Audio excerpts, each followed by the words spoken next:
गांव में एक पंडित जी थे, उनको अतिथि सत्कार का बड़ा शौक था। एक समय ऐसा था ना जब गाड़ी घोड़े की बहुत व्यवस्था नहीं होती थी, लोग पैदल ही यात्रा करते थे। अब कहीं सांझ हो गई तो संत महात्मा भी किसी गांव में जाते थे तो गांव के लोग बता देते थे अमुक के घर चले जाओ, वो बड़े साधु सेवी हैं, वहां आपकी सब सेवा आतिथ्य होगा। तो अपने घर के आंगन में ही बड़ा सुंदर छप्पर छवा कर रखा था, 8-10 चूल्हे लगे थे।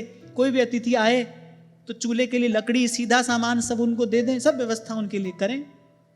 लोग पूछते थे क्या मिलता है, बोले सुख मिलता है, हमको इसमें आनंद मिलता है। अब एक बार उनको जाना था किसी यात्रा पर, अब कुछ लोग उनके साथ में थे। अब संयोग ऐसा हुआ कि जो गठरी थी उनके साथ में, वो मार्ग में चोरों ने इधर उधर कर दी। अब बेचारे खाली, अब बहुत दूर निकल आए, लौट कर जाना भी उचित नहीं है। अब तो कहा कि भाई भगवान के भरोसे आगे ही बढ़ो।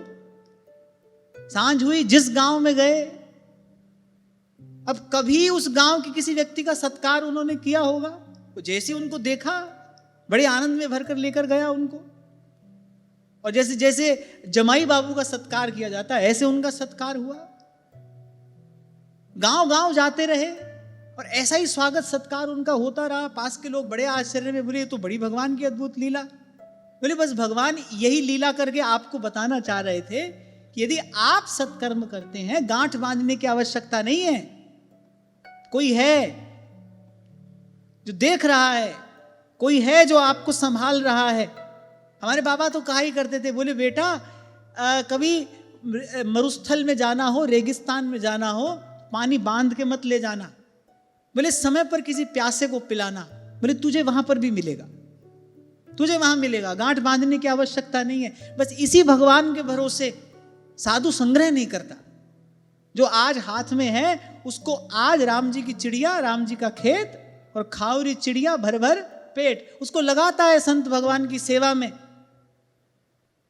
अरे भगवान के खजाने में कोई खोट थोड़ी पड़ी है। हाँ, आप गृहस्थ हो तब आपको साधु अतिथि के लिए थोड़ा संग्रह करना चाहिए, पर देखना संग्रह इतना ना हो कि वह आपके मन को ही चिंतित भयभीत कर दे। इतना संग्रह ना हो, भगवान पर भरोसा हो।